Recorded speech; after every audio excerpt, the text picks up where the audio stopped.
This episode of The Orb is brought to you by Audible.com, offering more than 180,000 titles for smartphone, tablet, and desktop. To get a free audiobook of your choice and help Trek FM at the same time, visit audibletrial.com/trekfm. And also by Enterprise in Space, an international program of the nonprofit National Space Society. Find out how you can help science and education and become a virtual crew member aboard the NSS Enterprise Orbiter by visiting enterpriseinspace.org. And if you want to join the conversation and share your thoughts on this episode, join the Babel Conference, our listeners group on Facebook. Just type Babel, B-A-B-E-L, into the Facebook search field. We look forward to seeing you there. This is J.G. Hertzler, General Martalker on Deep Space Nine, and you're listening to Trek FM.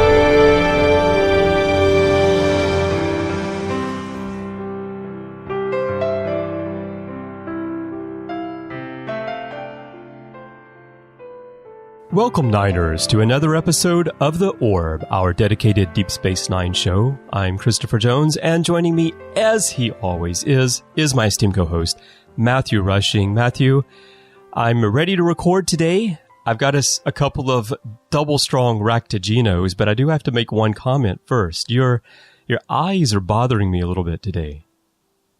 Oh, I'm sorry. You know, I do have that extra eye I just had. That's what it installed. is. It's the middle one. Yeah, the middle one is throwing me off just a little bit, but I think I'll be all right. There's nothing. I mean, forget double vision, triple vision is right. The way to go. But hey, if you can deal with my transparent skull, I think I can handle your third eye. Well, it helps that you're wearing a hat today, so it's a little less noticeable. So that's why I'm doing it, just to make sure, that you're not too distracted. As we continue our look at the Mirror Universe in Deep Space Nine, we're on episode 4 of the 5-episode Mirror Universe arc that takes place on DS9, and that means we're talking about resurrection and, of course, the dating preferences of Jadzia Dax and Kira Nerys, which kicks off what is otherwise a much more serious episode.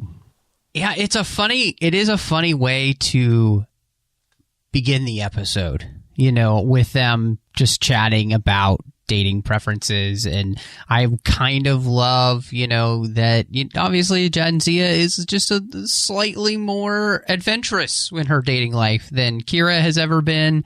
And it's very fun to kind of have this kind of follow up with the wedding, and the super seriousness of the 6 arc series that we got of, taking back Deep Space Nine. And so honestly, to kind of come into the cold open and have it just be a fun conversation between two people where they're kind of ribbing each other for their way of looking at things was nice. And, I don't know, but in today's culture, two people not seeing completely eye to eye on things, but giving each other a hard time about it, but still liking each other, it's just refreshing.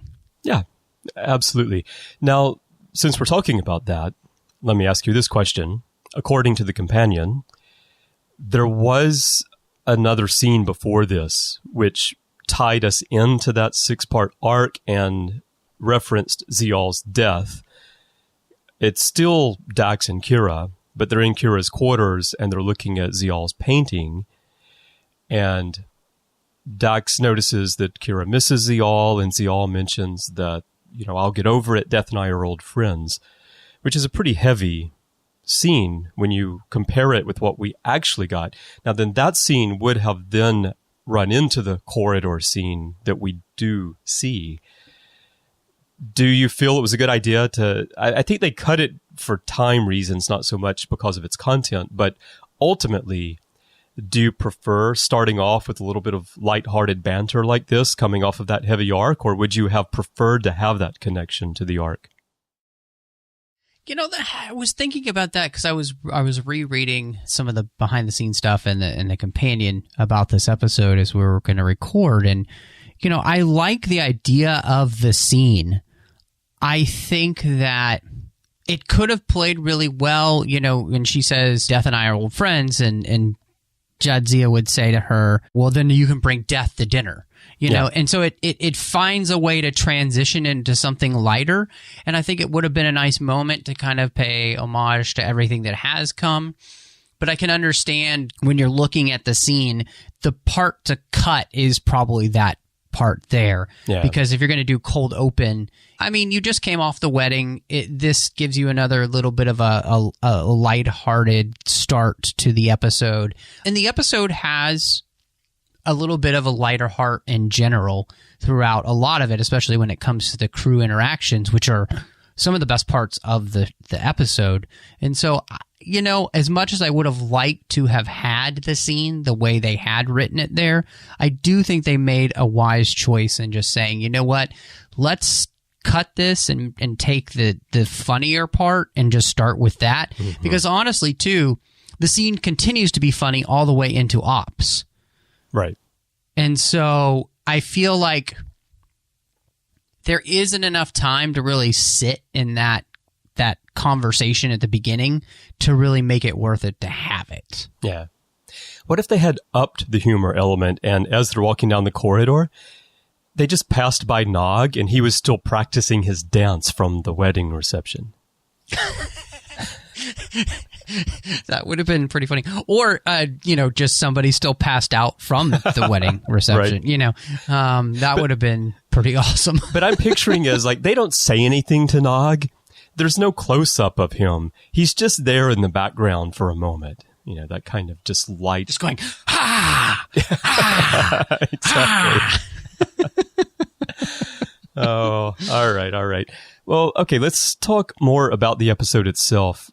As a setup, this is a reverse mirror. It's one of these Star Trek Mirror Universe episodes that takes place in our universe, not in theirs, by having a character from that universe, in this case, coming over to ours, interacting with ours. More recently, of course, I think of Star Trek Discovery and the fact that Captain Lorca was in our universe for a long time. It's a little bit different, the way he got there, the reason he was there, and the length of time he was there. This one is more like a covert mission. We have to come and steal an orb because it's going to help us with a plan in our own universe. But when you think of Mirror Universe episodes, you usually think of the ones that take place over there. So our characters are in unfamiliar surroundings. How do you feel about a story like this one where that's reversed? I thought it was the whole idea of kind of having them be more in our universe was interesting because it does add a different dimension. I mean, if you're going to do another Mirror Universe episode, I do feel like it gets kind of tiresome just to continue going over to the alternate universe. Mm-hmm. And, it gives them an opportunity to play with in a different sense the whole idea of these different characters. And comics do this all the time with being from different Earths and all that kind of stuff, especially think of like DC and all their different Earths, and there's a myriad of different Flashes and Supergirls and whatever, but they all have their own personalities and they can be slightly different and everything. And so they do that well here, where you get a Bareil who's the complete opposite of what he was in the Prime universe. But he is equally boring, though. I don't agree with you. I kind of actually enjoyed I enjoyed him more as this Bareil than I ever did, obviously, the Bareil that we got. Because, yes, that Bareil was super boring. I'll give you that, but still, he's very boring and personality is very dead. It's actually a sad personality, I think, with this one, which, I mean, would maybe play into the life that he has led in the Mirror Universe. But anyway, we don't have to get into a Bareil discussion right now, but that popped in my head as you said that. Okay. So anyway, Well, keep on yeah, speaking about this.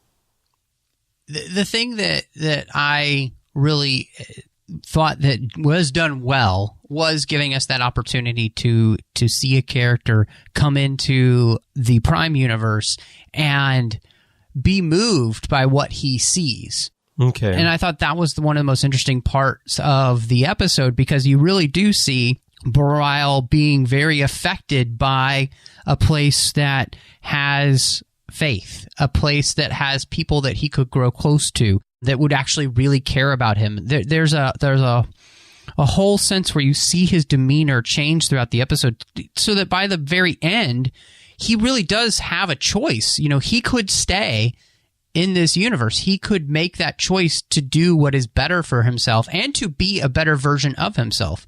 In the end, he can't make that choice because he actually won't allow him. And he's actually his own worst enemy. He just won't allow himself to be a better person. And so I thought it was really interesting to see that, because in the end, what is most true in life is that we are some of our choices, and who we choose to be is who we will be.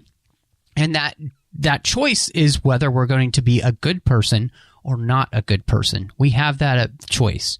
And so Bareil, what I thought was most interesting in the episode was watching him realize, I could be a better person. I could be somebody different. And yet in the end, he's not brave enough to take the leap to say, you know what, I will choose to be better. I will instead just choose to be what I've always been, because you know what, in the end is actually easier. He's selling himself short, honestly. He's not willing to do the hard work that it will be to continue to choose to be a good person. So, I really thought that was the strongest part of the episode, and by not being in the Mirror Universe, but by being in the Prime Universe, you gave us the opportunity to actually explore that. Okay, that's a good point. I'll take that a step further. At the end of the episode, he tells our Kira that he had a dream and he saw them together on Bajor and they had a family and all. So he's seeing that he has this possibility, as you were saying just then, of having a different life, having a better life, because he was moved by the things he saw in our universe as opposed to the Mirror Universe. I think even beyond the black and white, being a good person or being a bad person, we all find ourselves in situations in which we keep doing the same thing over and over, and we're unhappy doing it, but we're not able to break out of that cycle. Sometimes there are reasons, good reasons, why we don't break out of the cycle. But I would ask the question, if that reason, let's say it's work-related and we feel we must have this job and we must do this task, and there's no possibility that we could do something different, change careers, move to a new city, change relationships in our lives, we feel there's just no way I could possibly do that. But we could, right? We have that choice as a person, but we're locked into it and we just can't break out of the cycle. I get that feeling a bit from Bareil here near the end, because as you said, he does have a choice. He could stay in this universe. I think he could stay in this universe and Kira would welcome him and would help him. And other people on the station would help him. I'm sure Cisco would help him. But he can't make that choice. He just feels like he is who he is. He must continue to do the bad things that he does in the Mirror Universe. He can't break free of the Intendant. He's only stunned her at the end. He didn't kill her. There are several layers here, I suppose, that are being explored with different degrees of subtlety by bringing a mirror character into our universe.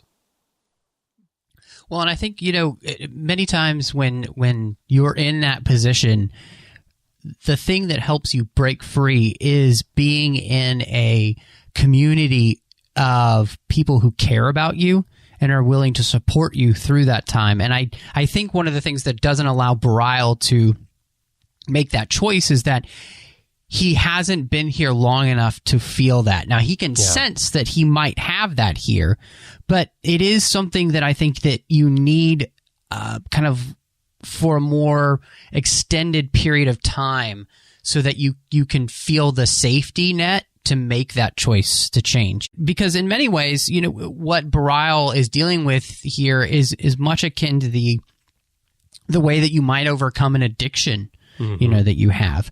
Because the way that you live your life is a routine and a pattern and almost an addiction because it becomes just what you do. And to break out of that takes immense work. And therefore, you usually, when you're going to make a change like that, you need some sort of safety net. And Bareil hasn't been in a place where he feels that long enough, even though Kira is kind of offering that to him. At the same time, he does have to be willing to take it, and he just isn't willing to take it at this moment yet. And, I think when you look at it, it honestly does make sense. He hasn't been in a position to really see the other side of life enough to truly make that life-altering choice. Yeah. Okay, well, while we're talking about Kira and Bareil, let's talk about Kira a bit. One reason this episode often doesn't connect as well with me is that I feel Kira is a bit out of character. And this is something that Nana Visitor said about the episode herself. She felt that Kira acts out of character. For one thing, she felt that Kira would not still have this emotional attachment to Bareil, that she was over his death. And she also felt that Kira would never get so involved with a man that she had just met. The second part of that, I think, is a little bit difficult because this is not a case of Kira getting involved with a man that she had just met. I think back to Meridian with Jadzia falling in love with that man on the planet that phases in and out of time. Yeah. That was truly They did silly. just meet. That was ridiculous because, first of all, I don't think that Jadzia would do that. I suppose in storytelling, you might come up with the idea that like a young woman would fall in love. It's kind of a stereotypical storyline, but I don't think that would be the case either, especially not for someone like Jadzia who has all this experience in Starfleet and all this training. And when you factor in that Jadzia is not 20-something, she's 300 and something. Right. She's not going to do that. So, that whole storyline was very hard to swallow. This one is a bit different because we're talking about a man she just met. She doesn't know this man who is Bareil from the Mirror Universe, but she knows Bareil very well. And they look just alike and they have a lot of similar background traits because of the way things run parallel between the Mirror Universes. Their lives took different paths, but it's not a completely new person. Obviously, far be it from me to tell the non-visitor what is right for the character of Kira. I would love to have a conversation with her about it because I do feel as if, you have deeply fallen in love with somebody, and Bareil was somebody that it seemed very obvious that Kira loved immensely and wanted to spend the rest of her life with. And so just as she has that conversation with Benjamin about this whole experience, Benjamin understanding this, being faced with Jennifer, and it's not his Jennifer, but it's like his Jennifer. And there's this, it's undeniable fact that you feel something towards them because there is something about them that reminds you enough of the person that you loved that it tricks your brain. And so I do think that would have been very much part of this for Kira. Now, I can agree that maybe Kira kind of getting intimate with him so early and so quickly does seem a little bit out of character for Kira. Yeah. But I was thinking about, we talked about that we went through the occupation arc. The fact that Kira has been a part of Bajor being occupied again by the Cardassians as well as the station. We just had the wedding. And I almost wonder if Kira in this moment isn't slightly ready for something to happen in her life. And this kind of romance kind of coming out of nowhere is, I think, an interesting thing to explore. And the fact that she's having that conversation with Jadzia at the beginning in the first place kind of shows, I think, that she might even be willing to entertain the idea of somebody coming into her life again, even if it's not Oda right now, maybe somebody else, so it doesn't seem all that unnatural. The only thing is that I wouldn't expect Kira to kind of jump into bed with somebody this quickly. That does seem to be slightly out of character for her. Yeah. She seems to be pretty careful when it comes to that kind of liaison. Yeah, I agree on that point. And also on the other, but the fact that it's Bareil complicates it a little bit. If she met a new man, even if he had a transparent skull or a third eye, then that would be a new person. So it's like life is moving forward. But with Bareil, it becomes still a connection to that past that she might be trying to move on from in some ways. Of course, she is in the sense of overcoming the occupation of Bajor and trying to help Bajor move forward. And Bareil, the Prime Universe Bareil, was an important part of Bajor trying to move forward. So the fact that it is someone who looks just like him and is, in a sense, him, makes that maybe somewhat of a, I don't know, I'm not qualified to speak about these things in terms of psychology or anything other than how I know I might feel in a situation where sort of a ghost from the past came back, right, in that sense. And so I think it could be not the best situation. I think, though, that it to me, it almost feels akin to, there are situations in our life where if we think back, we do daydream about making a different choice. Mm-hmm. And lots of times that revolves around, relationships that we had in our life and those kind of things. We think, oh, what if I had gone left instead of right? And I feel like this puts it right in front of your face. Like Kira is staring in the face of, having the ability to go left instead of right. Yeah. Because life, in this universe chose for her to go the other way because Bareil died. This is a case of a second chance for her in a sense. Yes, exactly. Yeah. And so I think, and that's kind of what you get to do with this whole, reverse mirror universe type of story. And, I think it plays out relatively interestingly. There might be some moments that don't feel completely in character, but I will say probably one of the best parts of the episode is just all the little character moments with our Deep Space Nine characters. Yeah. Because there are some really funny little scenes that happen between all of them. I mean, Bashir coming up to Ops just so he can get some possible news about what happened on the date. I mean, just classic little things. And I think it's good writing. This might not be the best written episode ever of Deep Space Nine, but it's those little character moments where they really are truly nailing the fact that this is a family. Like, they are very much in each other's lives. They're spending time in each other's homes. They're, talking about, they're gossiping about each other with each other. It's just, it's part of life, and it makes it feel very alive on Deep Space Nine. Mm-hmm. And that's one of the things that I like. It doesn't have to be the best episode because things like this can happen, and it just makes you feel warm in your heart because you're like, oh, I'm back with my friends. Okay, well, then talking about other characters and their interactions, let's talk about two characters who are sort of like the lie detectors of the episode, Quark and Worf. First, we have the scene with Worf, where Bareil is telling the story about stealing the mek'leth from the Klingon warrior, and Worf says, oh, there's no way he did that. And then Bareil actually pulls out Worf's mek'leth and cuts the jello with it, So that's sort of like the mini case of, Worf thinking, this guy's a fraud.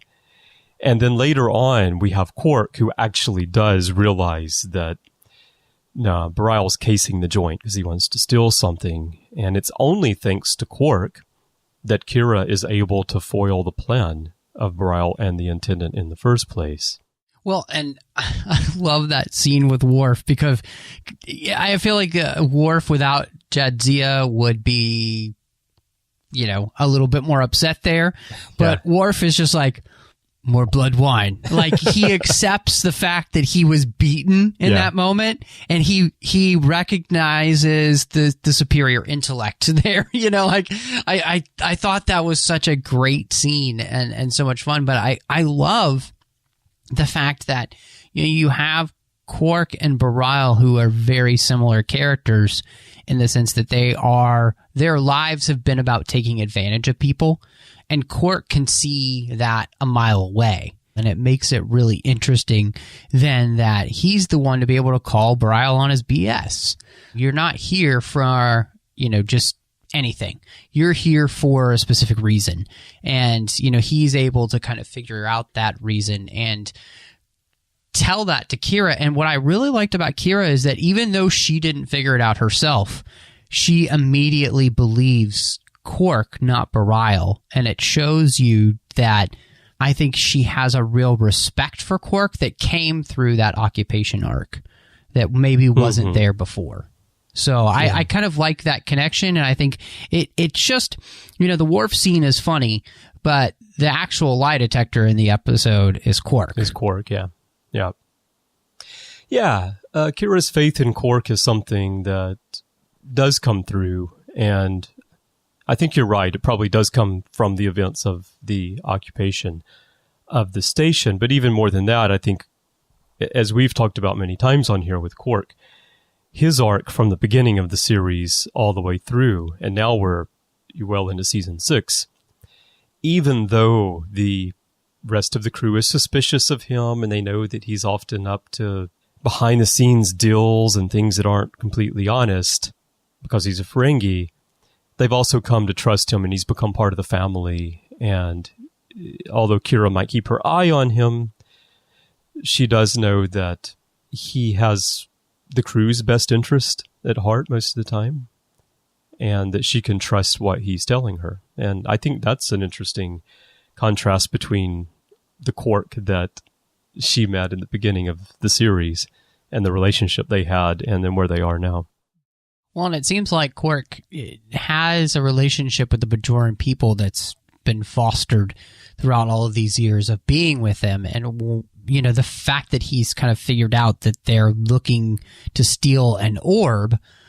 Look, Quark would like to make a buck off of anything, but the last thing I think he's going to do at this point in his life is take advantage of a people like that, especially with something that's so important to them. And so I really appreciated that Quark doing that altruistic thing. He's looking out for them for no other reason than it's the right thing to do, to look out for these people who are about to be taken advantage of. And not, necessarily the easiest thing to tell Kira that you've had the wool pulled over your eyes, because she doesn't always necessarily respond to that kind of thing well. But again, here, it almost seems as though she's always been kind of waiting in the episode for the other shoe to drop. Like, this is too good to be true. And it turns out to be too good to be true.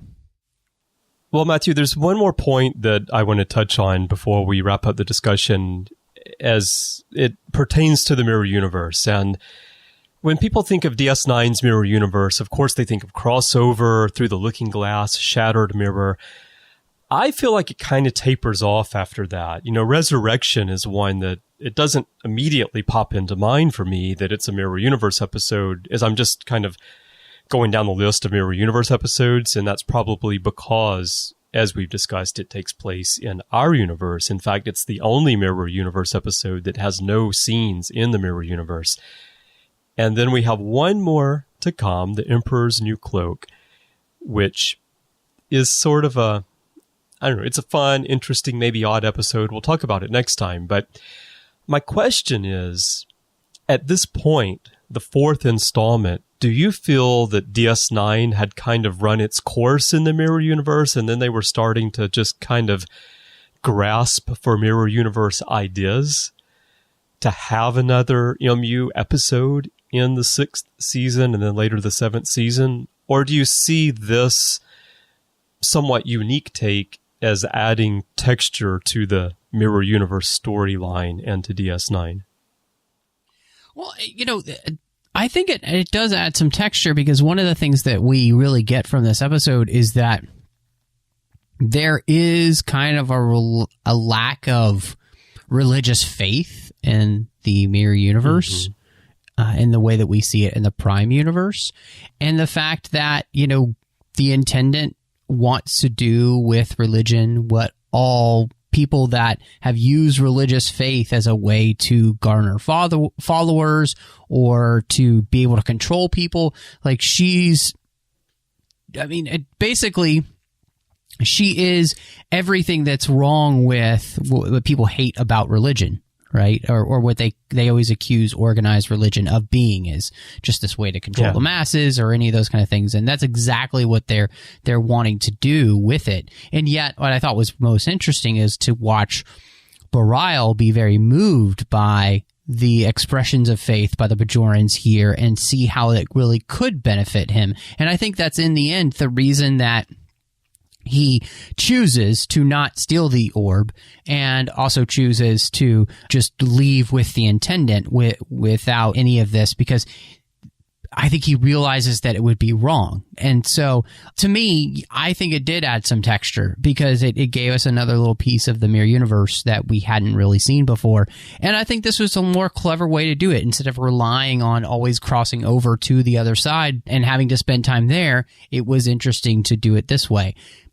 Is it the best episode of the Mirror Universe, episodes that they've done? No. Is it the worst? I'm not sure yet. We haven't covered the last one yet. So, but I think it's definitely, there's some interesting ideas expressed with it. And so, yeah, I think they did a pretty good. I don't know. What do you think? I think going into the discussion, I've always felt that Resurrection was a weak episode, and that the Mirror Universe sort of ran out of steam after Shattered Mirror. I think the first 3 installments are very interesting and they're very good. And this one felt a bit like, well, let's do another Mirror Universe episode. And maybe the writers felt like, but let's do something different. Like, I don't want to just go back to the Mirror Universe again and do this again. Although I know that's not exactly the case anyway, because we did have Jennifer come over once too. So it's not the first time that they've sort of done this role reversal. But here it's more extreme, because it really is just Bareil's experience in our world. And as you say, how does that affect him? So on that front, it's creatively good to try something different. The next episode that we're going to talk about next time, The Emperor's New Cloak, is maybe a little bit more of that fun, over-the-top Mirror Universe world. I don't know exactly how I feel. I think our discussions are interesting for me, even as someone who has watched DS9 over and over and has watched these episodes many times, to sort of work out my own feelings about them. So I'm curious to know what the listeners think, and if the things that we've talked about today with regard to Resurrection touched on any new points that they have not considered and maybe changed how they feel about the episode, because I know listening to you has changed how I feel about this episode a bit, because I think that perhaps more so than usual, you have to work to find the layers in the storytelling here to see how the experience is affecting Bareil. Perhaps because we think of this more as a Kira episode, we're overlooking Bareil. Like, he's just there as the impetus for the Kira storyline, whereas actually the story's more about him, not about Kira, which may also be why we feel like Kira's not exactly who we would expect her to be in this episode, because she's actually kind of helping along his story. Again, now that's not exactly a Mirror Universe thing, but it does add texture to the universe. It does add texture to DS9. Another question pops in my head quickly related to this. They're doing all these new Star Trek series now. We've got Section 31 coming out with Michelle Yeoh. We've got the new Picard series. We've got animated stuff coming out. Supposing they decided to do a Mirror Universe series, which is something I know many fans have thought about in the past and are probably interested in, which would you rather see? A Mirror Universe series that brought us what we would expect, which would be maybe like Enterprise, In a Mirror Darkly, or Discovery Season 1, second half, kind of like all this villainy and stuff happening in the Mirror Universe, or a series that really explored the nature of two universes running parallel to one another with some differences, and characters can cross back and forth. And the stories are not always about evil or villainy or such, but the stories are more about how these interactions with the two universes going from side to side affect people on an individual level, which I will say, in defense of Discovery's Mirror Universe trip, which at times I thought was a bit gimmicky, I think they did successfully do that for some of the characters in Discovery. How did their experience in the Mirror Universe affect them on a personal level? How did it change their view of things? And that's something that they could do with the Mirror Universe series.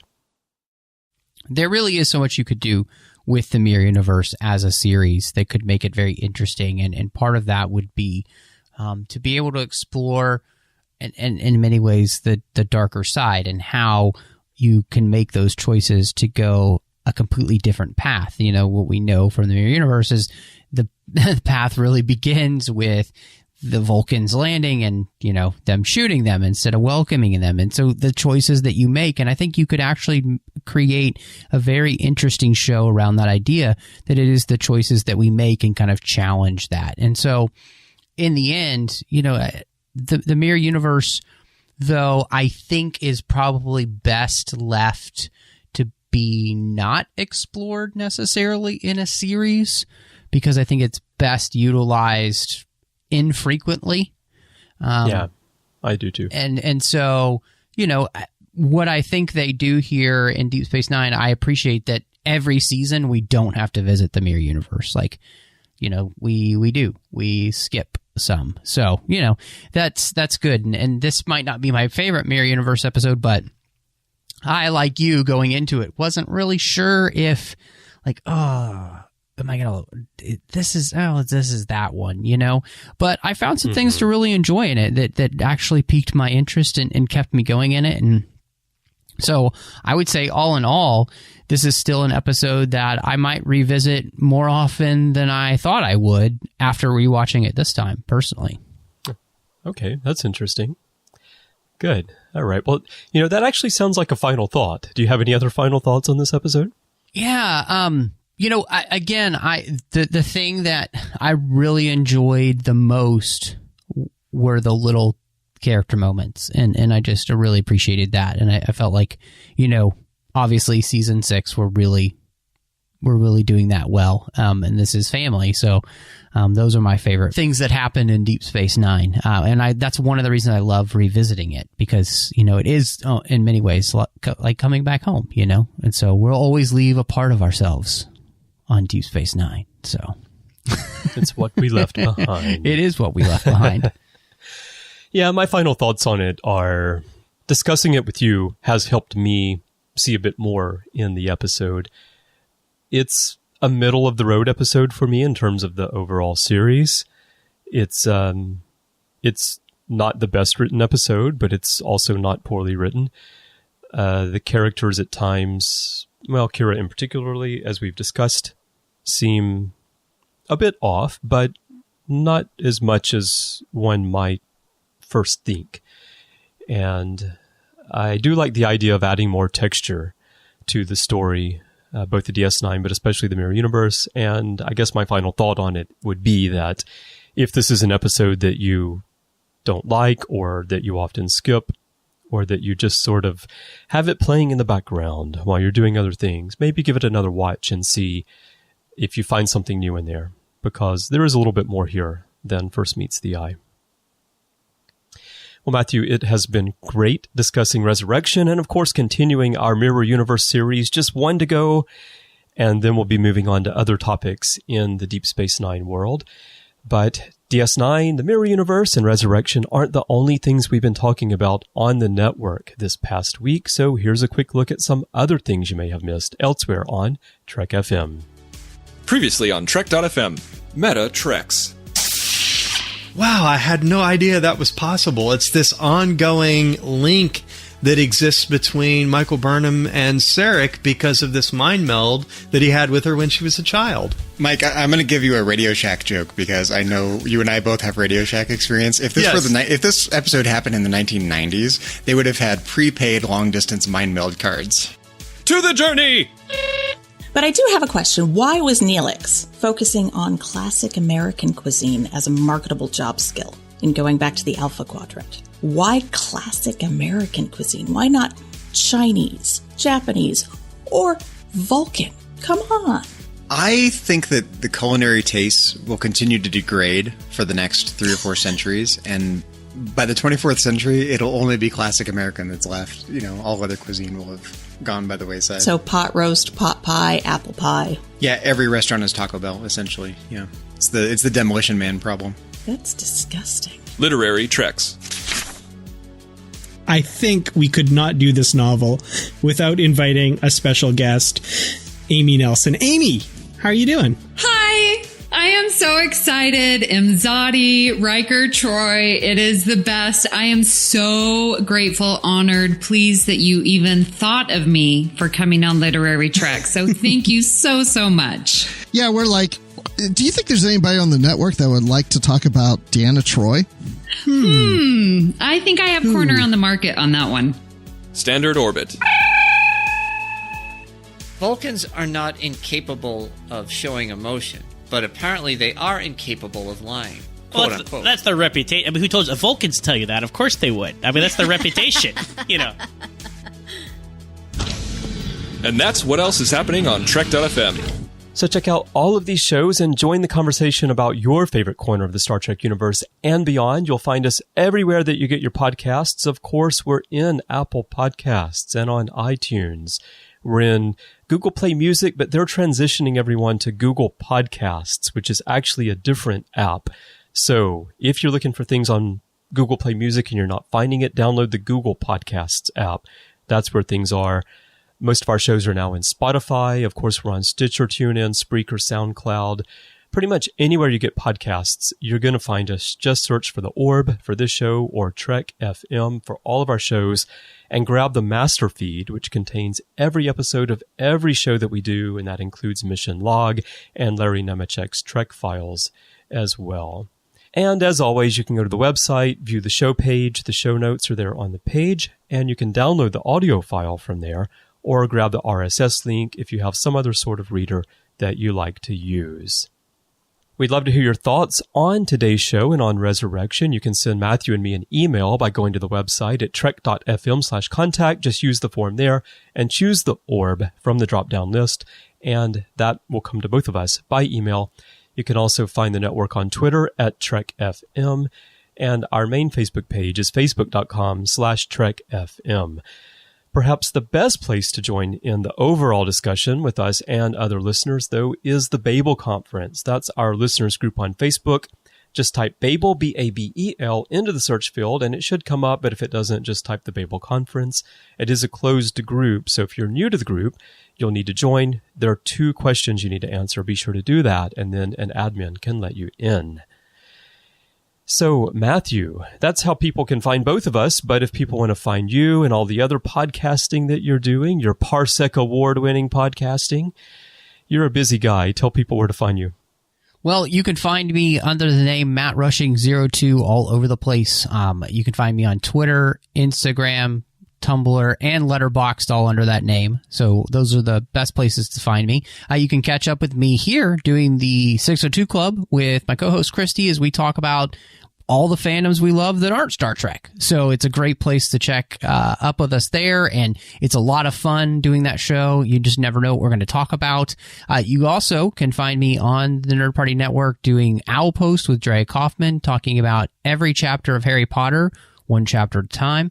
I do that podcast that I want a parsec for with my good friend John Mills, Aggressive Negotiations. It's a Star Wars podcast talking about all the things we love about Star Wars in that podcast. It's great. I hope you will check it out. And then last but not least, doing a show called Cinema Stories. And that is with my friend Courtney, where we talk about films through the lens of faith. Now, Chris, maybe, people would like to catch up with you and see what's going on with your life as you have an ever busy life there in the metropolis of Tokyo. Where can people find you? Well, the best place to find me these days is on Twitter. C. Bryan Jones, letter C, and Bryan with a Y. That's my name. I use Twitter more than any other platform. So if you want to just keep up with day-to-day stuff or chat with me, if you tweet at me, I will reply. I do like to have conversations on Twitter. That's C. Bryan Jones. That's also my username everywhere in social media. Elsewhere on the network, I do the Ready Room. That's my main show. These days I do it with Larry Nemechek. We've kind of changed the format, and it's usually just Larry and me chatting about Star Trek, although eventually we may get back to our previous format of doing episode reviews. The main reason we don't do that right now is simply a time issue and the extreme difficulty that I have coordinating 4 people in different cities, given that I'm based in Tokyo and my work schedule is insane these days. I'm managing editor of 2 publications, which publish every 2 weeks. So it's quite difficult to podcast, but I hope to be able to do more. And you can find those episodes, though, of course, in the back catalog on the master feed. Larry and I did do a new episode last weekend where we're talking about all the new Star Trek series that are in development. So you can catch that over there on the Ready Room. I'll be doing Notes from the Edge again now that Discovery Season 2 has kicked off. I'm hoping to get my Notes from the Edge for Brother out there this coming week. And you can find my past writing on the official website at StarTrek.com. Hopefully I'll have some new stuff coming up there pretty soon. And that's about it for me. So just hoping to get back into podcasting a bit more. Now, I would also like to take a moment really quickly and thank our associate producers here on The Orb. Norman C. Lau, William Murray, Kay Elizabeth Shaw, James Muldrow. And if you are supposed to be on this list and I did not say your name, please send me a message because, as I just described, being kind of out of the loop because of my chaotic work schedule, I am also out of the loop on admin tasks related to this show. So please let me know. We want to make sure everyone gets credit for your support and helping us keep the orb coming to everyone. And if you would like to support the network or this show, you can do that through Patreon. Just go to patreon.com/TrekFM to find out how. We have all kinds of perks and different ways you can be involved in the network. We do need your support. It's very expensive to create, publish, and distribute these shows. And we thank you greatly for supporting us through Patreon. So thank you, everyone, for helping us keep the network going. Well, Matthew, hopefully we'll get another orb out pretty soon for everyone. We're very much trying to figure out how our recording schedule works, and hopefully no one will steal an orb while we're trying to work that out. Well, Chris, I definitely hope that people will stop trying to steal the orbs because I just don't. I gotta sleep. But we want to thank you so much for joining us, and we will see you next time as we gaze into the orb.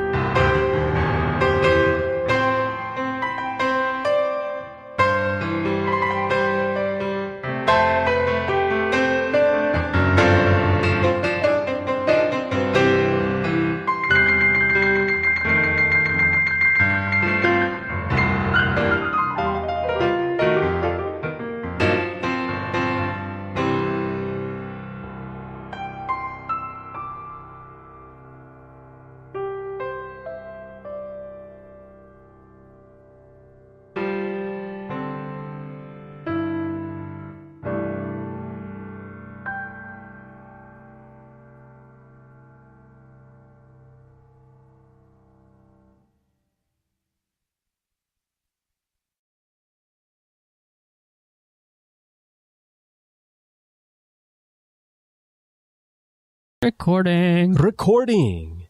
Second pair of pants. Don't ask why. Today. Okay. It's been a real shit show. Yeah. We have to go a second time. All right. That's what Jadzia said. Yeah, right. Okay. And then Kira said, "You can do that?" No. Oh, gosh. Okay. That's what that would have been said on a classic episode of the Ready Room. Oh, yeah, right. Yeah, back in the day. That's right. Okay. All right. Here we go. Okay.